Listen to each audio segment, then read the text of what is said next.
So, dear guests, dear friends, the title of my presentation is Some Things Are Left Unsaid, the Traditions and Selection Criteria in Commenting the Poetic Edda.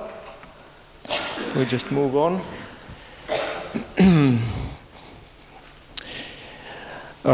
What do we mean by translation, actually? I looked up the theory before I wrote this paper, and Jiří Levi, in his seminal work, Umení překladu, the art of translation, back in 1963 said that literary translation is both a productive and creative labor with a goal of equivalent aesthetic effect.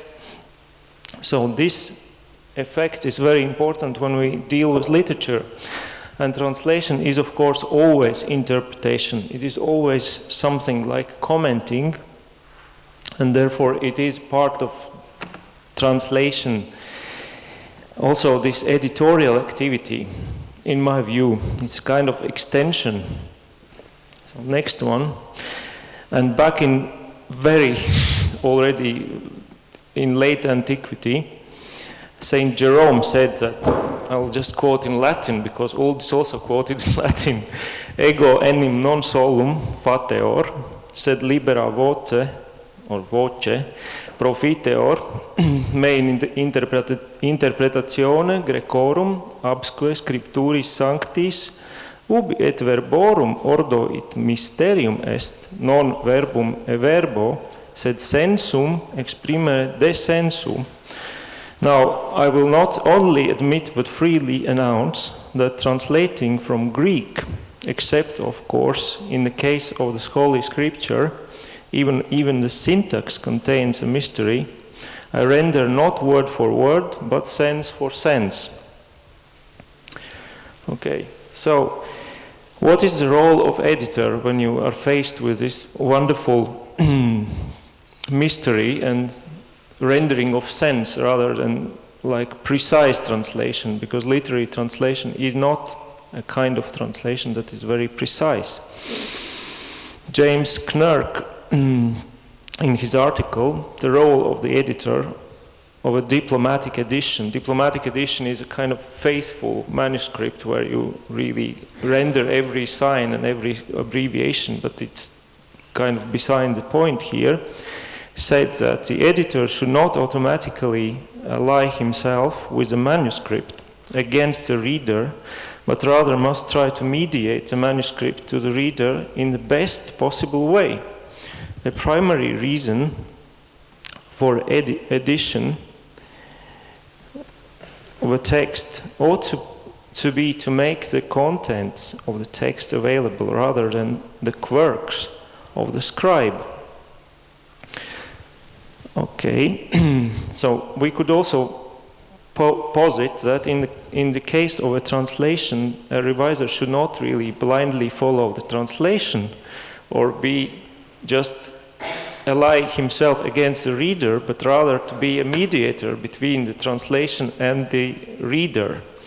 So this is the main kind of goal or intention of the editing activity, not to run after the translator, but be the mediator.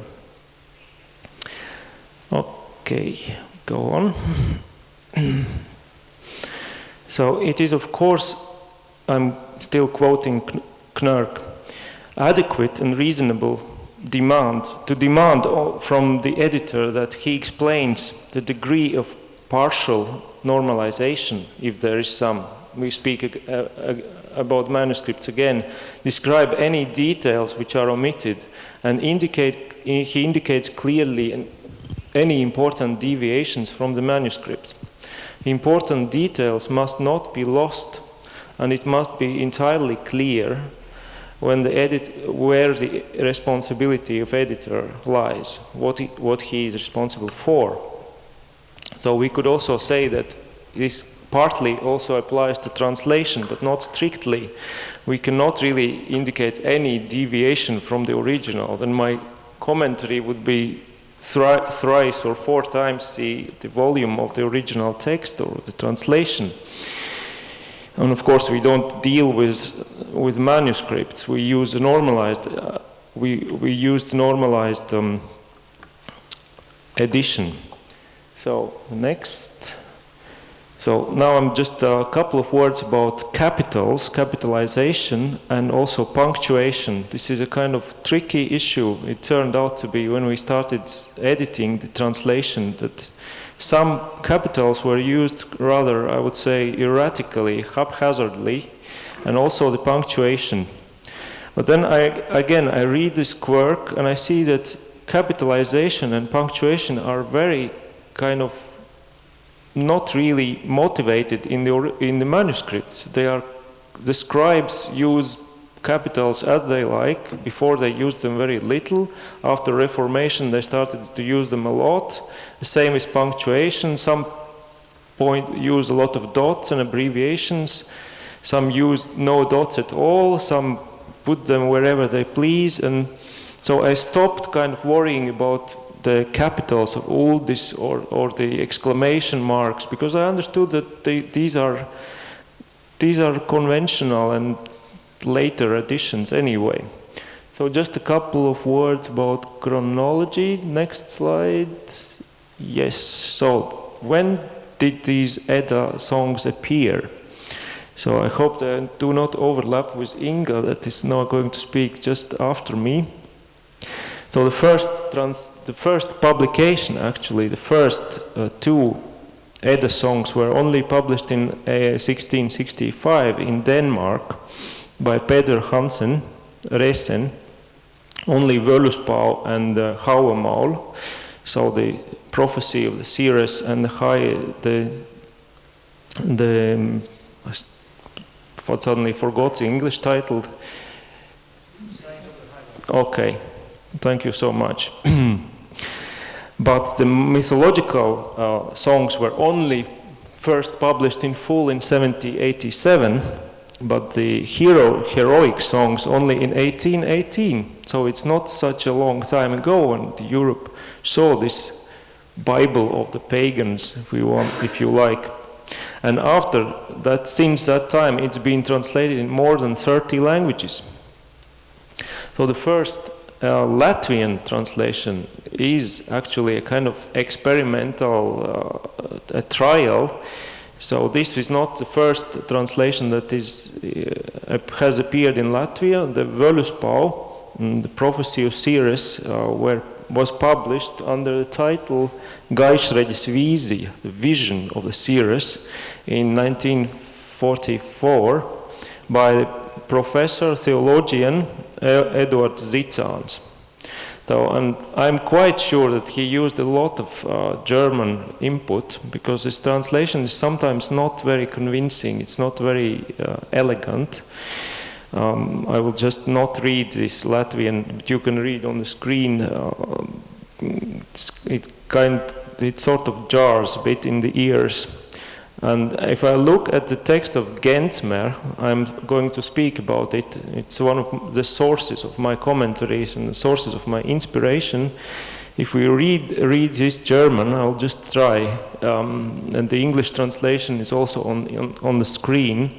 Urzeit war es, da mir hauste, nicht war Sand, noch See, noch Salzwogen, nicht Erde unten, noch oben Himmel, Gähnung grundlos, doch Gras nirgend. And if you look at the Latvian, it is quite close. It's probably a coincidence, but it does not really correspond to the Icelandic text. It is very close to this Gensmer's translation. And that's probably one of the reasons why this translation is not very convincing, because it was not made from the original. So, next slide. So there was also a publication that was only a manuscript. Actually, it was not a publication as a book or an article, but a researcher called Dāņa Zemzare. Just after this first experiment appeared in 1944, she published a kind of research and commentary on this Edvards Zicāns translation, and she characterized the main problems, the main kind of principles. She also points out that Zicāns has used the German phonetical principles when he renders Scandinavian names. For instance, he speaks about Āzi. It sounds very much like German pronunciation of Aesir. Couldn't even get this form from Icelandic. Or he calls the giants Turzi. So you see. So, but this is kind of this research is of a limited use, because Dāņu Zemzare uses also German sources, mainly the German encyclopedia, which I mentioned in my postfass, Johannes Hobbes Reallexikon der Germanischen Altertumskunde, so the German kind of antiquities, or I'm not even sure how to translate this, Altertumskunde. She describes this manuscript and gives a kind of overview of the topics and themes that Zicāns has touched, but it's also you can see that she doesn't know Icelandic. She just uses German sources, so it has a limited value for us. But it's good that such research was made, and it shows that there was interest from the Latvian public as to this translation, as we hope that there will be interest for this complete translation of Eddukaidi. Okay, so the next one. So we were faced at some point with a question, and I'm very thankful to Aurelius for your answer and help. We were faced with the question, which edition shall we use as a base edition? Because that's one of the most important things, in my view, is to just to be quite clear of which text you use. There are so many editions of Edda, and there are quite a lot of variation. And if you look at the seminal work of Paul Maas, which is a translation from German as well, he speaks about recensio. That is a process when you compare various manuscripts. I'm not going to speak about it in detail, I don't have the time. But actually there have been several. There is this assumption that there is an original, and then there are like these archetypes and hype-archetypes. And what is the most important thing for us is to understand that we cannot really work with the manuscript as probably some scholars do, because as he says, if there is several manuscripts, the tradition rests either on a single witness, that's codex unicus, or several. And if the former is just a description of this one, in the case of the latter, so if you have several variants or options, it's a very complicated business. And this complicated business is complicated. It's quite clear that we are not equipped and we don't have the time, and so we just decided to use the best edition. So the best edition is here. I'm almost tempted to let it go, just circulate in the room so that you could have a look. Maybe I'll just let it pass while I speak. If you get bored by my talk, you can just look at the best edition. So this edition only appeared at the end of 2014. So that was a kind of problem, because as Uldis said, he had already started working on Eddas, on Eddic poetry a long time before, and there were lots of discrepancies on the internet with his text. So we actually started to kind of align with this later edition, because it is undoubtedly the best one that exists for the time being. It is the prestigious Íslensk fornrit. I haven't seen many scholars that would contest or dispute the usefulness of this series. It has a good textual apparatus, or just a critical notes. It has wonderful forewords and commentaries, and it has kind of sums up all the lærdomur, all the scholarship that has existed before. It has wonderful bibliography and also good indices. So that helped us a lot, for instance, when we were working on the Latvian index.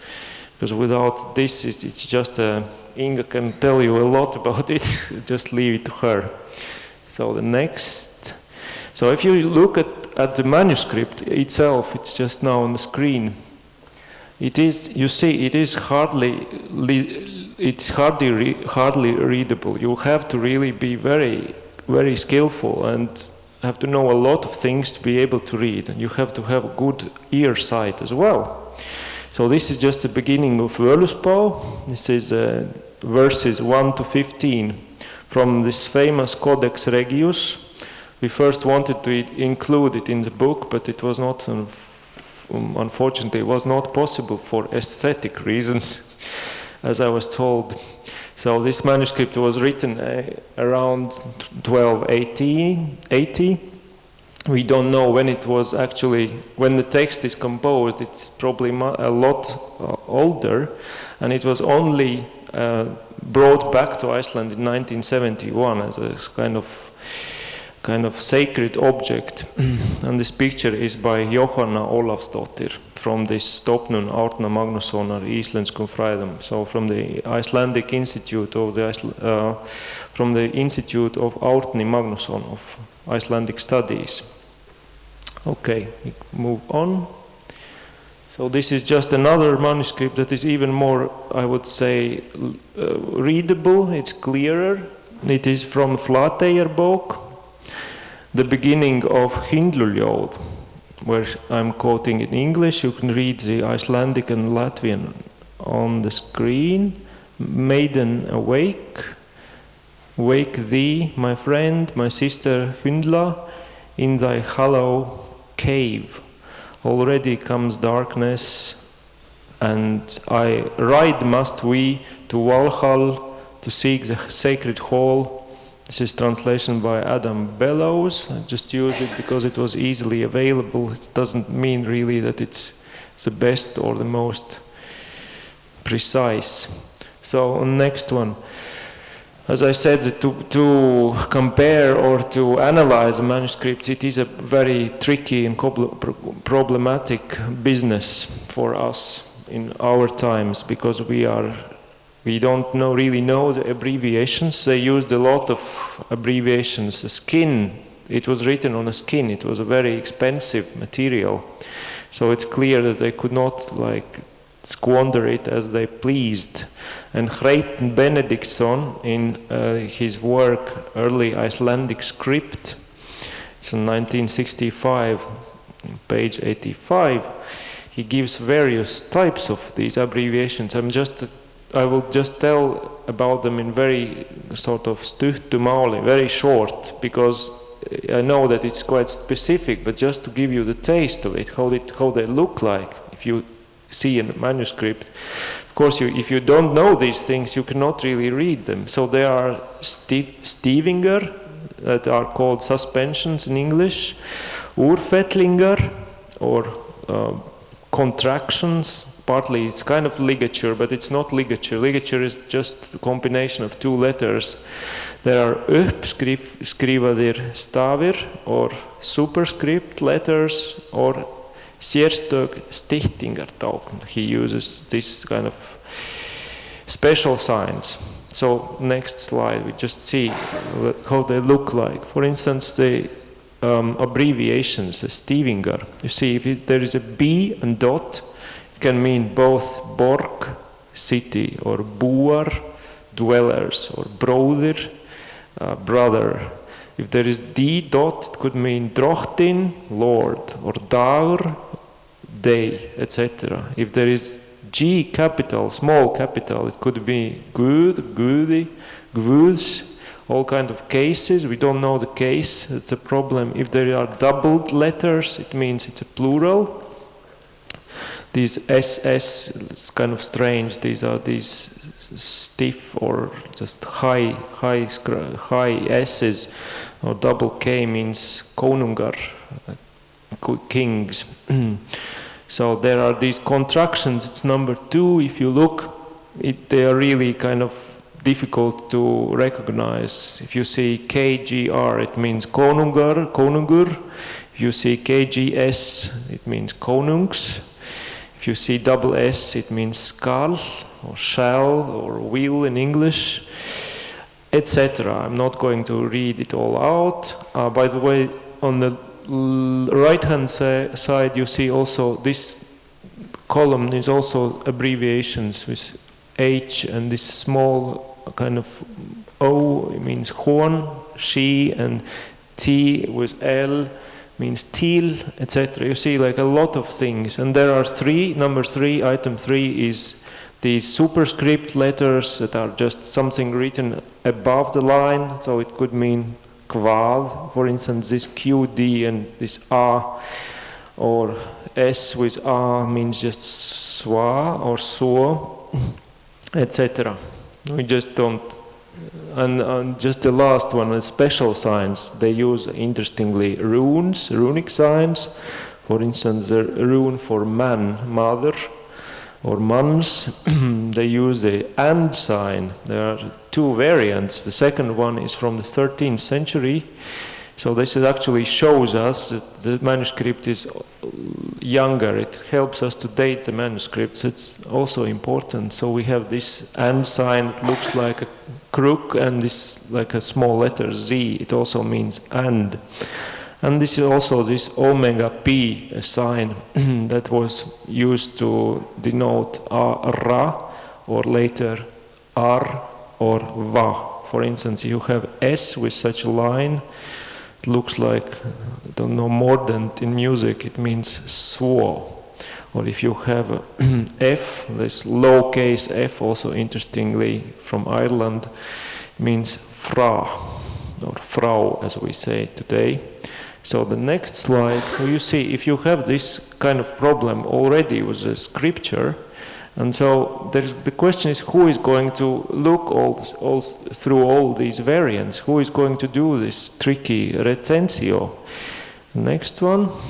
So I'm just giving you a very kind of primitive example so that you understand how it works. So if you have the original saying, for instance, blah, blah, blah, you have one archetype that would say blah, blah, blah. We assume that it is an alpha archetype. And then we have a long line of hyper archetypes. And some says like blah, blah, blah, X. So we have 3 under classes of variants, XX, or with 3 X's or 4 X's. These are just schemes to simplify this thing. And then you have one more hyper archetype that says, for instance, blah, blah, blah, and Z. And then you have something else that says blah, blah, blee. So you really have to work a lot to make sense of all this. Therefore, I pleaded for working with this Islandsk Fortrait edition that I trust my teacher, also Viestein Olason, and the scholars that have done this, because it is important to stick to some system. So the next one, this is a wonderful institution in which I worked to compose this commentary. I'm very thankful. I would like to thank the librarians and everyone that helped me to get to the right books. The next slide, the main criteria, how I selected the comments. That's probably more interesting to those who work with editing of text and commenting. So there, I'll just the first one is how well known are these myths, so the frequency of their recurrence, the availability of information, the geography of old Scandinavian world, the name heroes, their mythical nicknames or metonymies, the main rhetorical figures, especially kenningar or compound metaphors, the hapax legomena, or the words that come only once. Actually, I didn't really put a lot of those because kind of difficult and maybe not very interesting to the reader to know that this word is only once in the text. So the next one, so the things with a myth, what shall we comment? Shall we comment who is Thor, Or who is Jesus? I don't know. That's a good question that we could discuss. I guess I didn't comment Jesus. The next one is the frequency, and also it's important to be very consistent here. We have to look how often something comes up, and if it comes up very often, we comment it less. And the more often something comes, less often we comment it. It's like an old principle. Also, I gave cross-references. For instance, here in 35, don't remember from which song it was, but it doesn't matter because goths were coming all over the place. So I just gave cross-reference to Vav through the small, to verse 12, where I had more to it. Okay, the availability of information. I tried not to comment too much things that are really already in the index, because we have an index with basic facts about the heroes and places and etc. And also I did not really look up the 91 mythology encyclopedia, because it has main information, and I'm not even sure if it is very reliable, especially looking at the sources they have used. So I kind of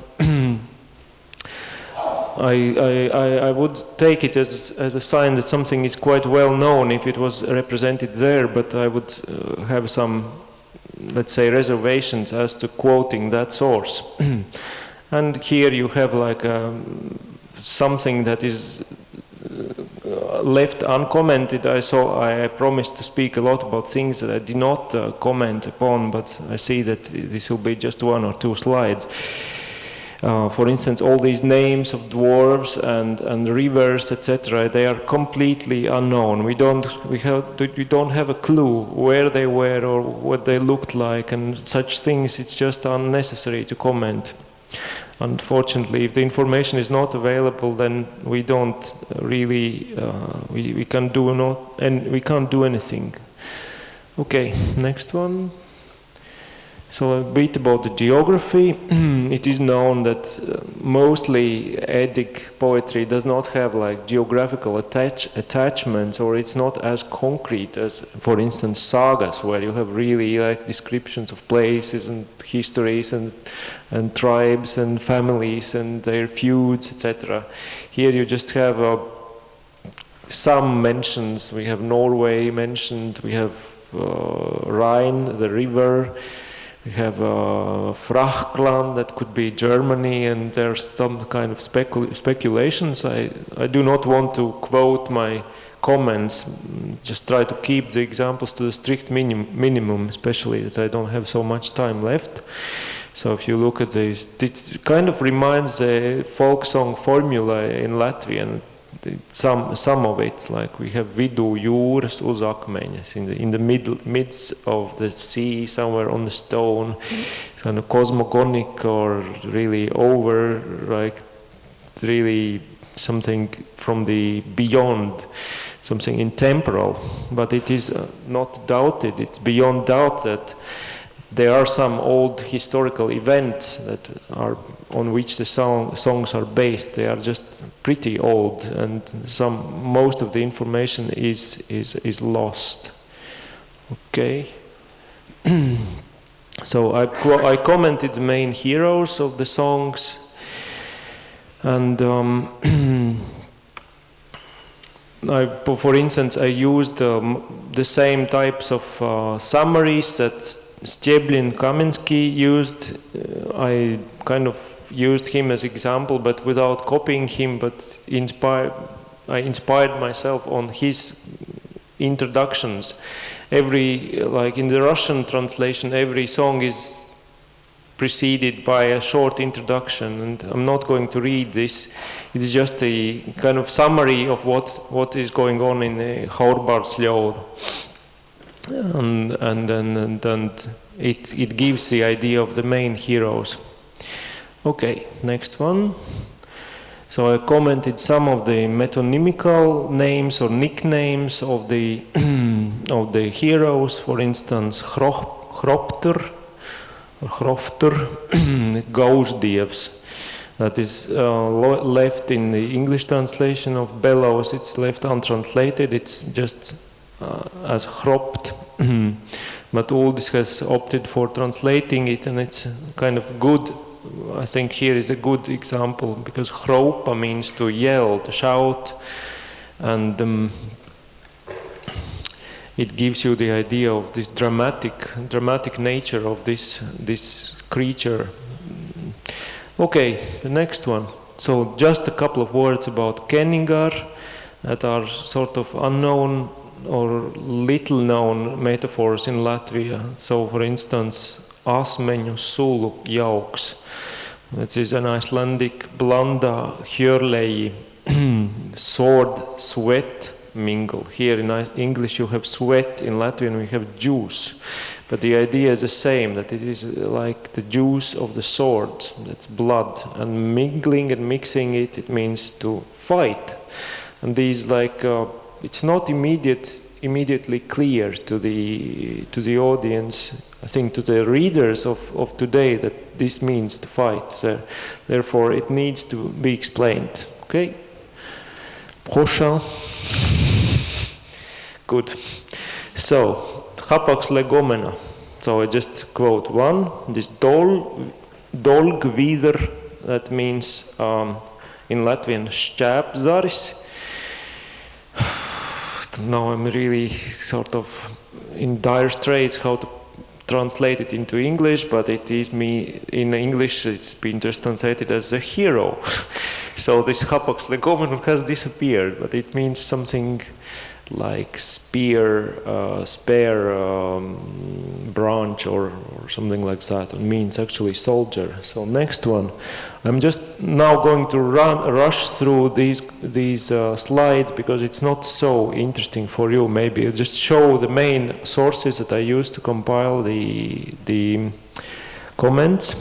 So the main source was of course Snorra Edda, that we have Gylfaginning, already translated by Uldis. It is quoted quite a lot of times so Snorra Edda quotes Eddic poetry quite a lot of times, and so we know it explains also several things in Eddic poetry. It's good to have them.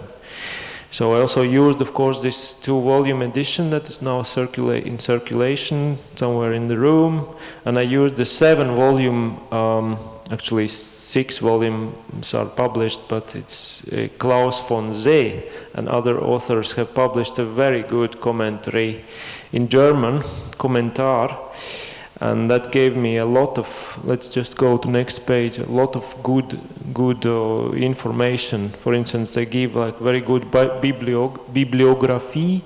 So bibliography, you see, it's like already for one song there is such a wealth of information that you could spend all your life reading it. Next one. Or here you can see just example how it looks like. Their comments, they're very, very detailed, and so this is actually wortschatz. They comment just vocabulary. Or next slide. This is also a very good edition if somebody wants to know more and is just stuck with my comments and feels that they are not expansive enough. They can always go to Ursula Dronke, quoted by Uldis already. She gives both the text and the translation. This is a very reliable edition. The next slide. So you see there's a commentary, also like an introductory article, and she comments every line or every second line. Actually, the 3rd volume is less commented than the first 2. She was probably already tired. And the next one is Andy Orchard translation, which was very inspirational, very daring comments. So you would never find such, like, really some obscene comments as he used, never to be found by Steblin Kamensky. So Russian comments are a lot more conservative. So next one, I used also Lee M. Hollander's translation. It's a scholar from the States, from Texas. He's done some guesses, I think are just guesses, I'm not quite sure, but sometimes when you really want to understand what is meant by it, he gives a good if you look the next one, that's his photograph on this jacket of the book, so I was tempted to put it. And you see that he gives the text, and underneath the text you just have as footnotes. It's quite easy to find, quite good. So next one is this Felix Gensmer translation that was re-edited in these Nazi times very many times and is still used in Germany. It's first was translated in 1920, and then not all of it. Heroic songs first and the mythical ones later. Next one. So you see it's still in the Gothic writing. I just read some parts of it and found that he has good sources and he's a reliable scholar. So next one is kind of postmodern edition of Marcel Otten, which was not very useful, even though it's quite readable and quite beautiful, I must say. He says at the end of this book, he says was de Ilias is for the Grieken, is the Edda for the Noordse volken. So what is Iliada? Iliada. For the Greeks is Edda for the Nordic peoples. So he still is tempted to compare, but his comments were very sporadic. Wouldn't say that it's well commented. But for instance, this one, Régis Boyer translation was wonderful. It was actually one of my best tools because he gives a lot of comments, and he also gives a kind of original hypothesis you cannot find anywhere else. So there's a lot of fresh value because the commenters usually just recycle the work that is already done by other commenters, but in his case it seemed that he used a lot of his own. Okay, and finally this translation by Andrei Karsun and comments by the scholar Mikhail Steblin-Kamensky. In the Russian edition you see it's all these monuments of literature series that was first published in the 60s and it was republished later. You see his autograph as well. It was on the book, his signature. Okay, next one. So it is very well made. I would say that it's almost as every edition should be if we have like a lot of time and a lot of money. So he's quoted all the sources that exist, and his comments are very detailed. As I mentioned, very conservative. He does not really use a lot of. Next one, we can see some comments in the. I compared Vafthrūdnis Māl, how he gives it, and he does not really quote a lot of sources. It kind of looks like recycled information, but it's very clear, reliable. I almost found no mistakes in his comments, even though I found quite a lot of dubious or spurious things in other comments. Okay, the next one. I think that okay, we just move on. Next one, okay, other sources of inspiration. Of course, I looked up this edition by Finnur Jonsson. Initially, unfortunately, I cannot really read Danish. It's painful, so I just looked at it. Some parts I can't say really worked through it. And other sources of inspiration. Next one. So you see I used Jonas Kristjánsson's Eddas and Sagas. It was a chapter of the literary history in Iceland. He gives a good overview of metrics and main information that is like not very kind of scholarly, but it is good to have the basic things right. Also Gisli Sigurdsson's Eddukoidi, but I found that his comments were not really very systematic, even though he told me that his edition was the best, of course, but I discovered that the other edition that is now in the room is much more helpful to me. Okay, next one.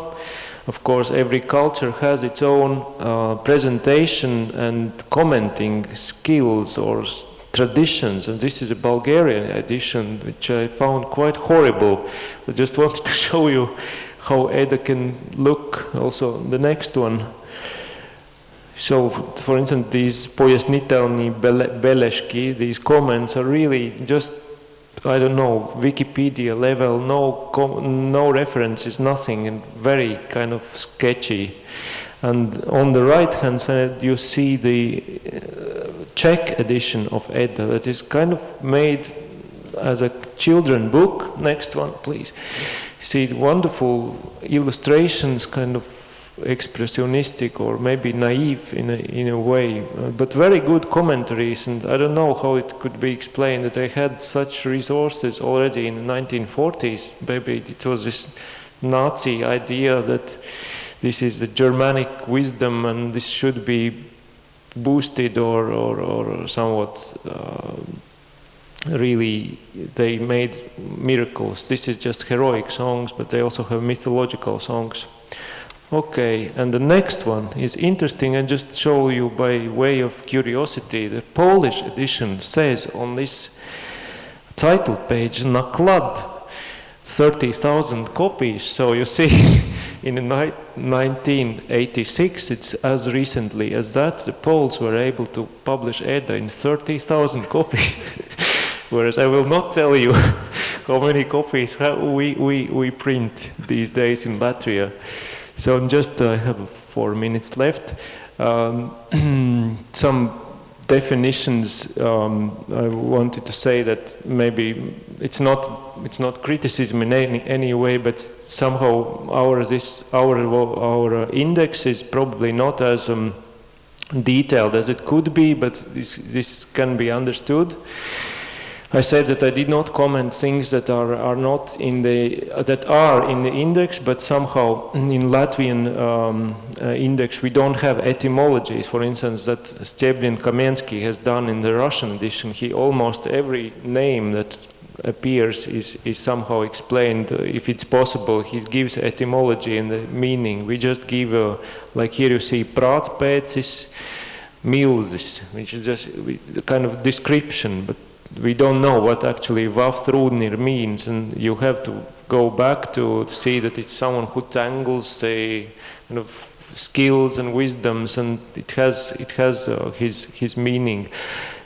And also at some point I commented some things that I said that are interesting or strange or weird in Latvian, and it's nothing to be say, I don't mean it critically by any way, it's just very interesting. And as Uldis said, some deformations are really necessary when you try to keep the alliterative style, or you want to just fit some pattern metrically or otherwise. So, for instance, I commented on Völuspā 98. He used grāks, that is a kind of metachronism, in my view, in this Edda context. In the original it was löster, that means actually kind of error, blunder, or kind of vice even. And it was probably done for the alliteration, because he used cik glāsmīgi esam grēkā. So this is GG alliteration. And if you are interested in alliteration, I have explained it in the post in this afterword of the Edukoidi.